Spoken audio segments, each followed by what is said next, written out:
సమానంగా అవకాశాలు పొందుతారని ఆయన ఇచ్చినటువంటి అనేకమైనటువంటి మెమరాండాలు రిప్రజెంటేషన్ మనం పరిశీలిస్తే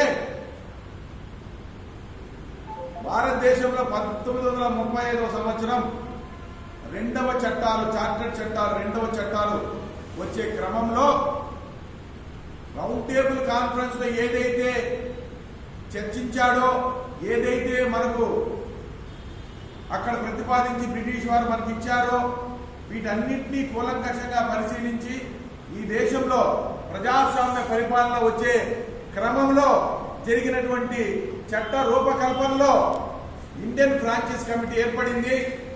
ఆ కమిటీకి డాక్టర్ బాబాసాహెబ్ అంబేద్కర్ గారు ఒక మెమరాండం ఇవ్వడం జరిగింది. అది మనం ఒక్కసారి చూస్తే అంబేద్కర్ గారి యొక్క స్పీచెస్ వాల్యూమ్లో చూస్తే రెండవ వాల్యూమ్లో 498 పేజీలు ఎవరైనా పరిశీలిస్తే అందులో చాలా క్లియర్గా బాబాసాహెబ్ అంబేద్కర్ యొక్క రిప్రజెంటేషను ఈ దళిత వర్గాల మీద చెప్పడం జరిగింది. ఆయన ఏం చెప్పాడంటే, అయ్యా సెంట్రల్ ప్రైవేట్ గవర్నమెంట్ అందులో ప్రధానమంత్రి బ్లంట్ వాళ్ళు ఈ దళిత వర్గాల్లో డిప్రెస్డ్ క్లాసెస్ ని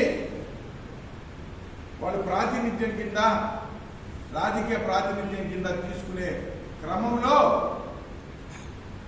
డిప్రెస్డ్ క్లాసెస్ అణగారిన వర్గాలందరూ కూడా అంటరాని వర్గాలే.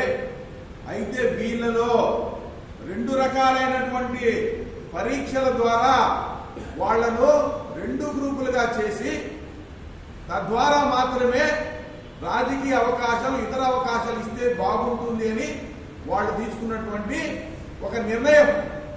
ఆ నిర్ణయాన్ని బాబాసాహెబ్ అంబేద్కర్ ఎంత క్లియర్గా చెప్పారంటే, అయ్యా భారతదేశంలో అణగారిన వర్గాలు డిప్రెషన్ క్లాసెస్ అంతా కూడా అన్టచబుల్సే, వీళ్ళందరూ కూడా అంటరాని వారే.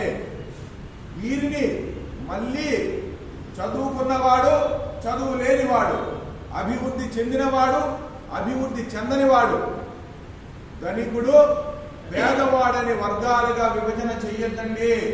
అలా వీళ్ళని చేస్తే వీళ్ళు అనేక సమూహాలుగా ఉన్నటువంటి ఈ కులాలు చిన్న చిన్న కులాలుగా విడిపోతారు. ఎప్పుడైతే మీరు విడిపోతే సామాజిక భద్రత లేని ఈ సమూహం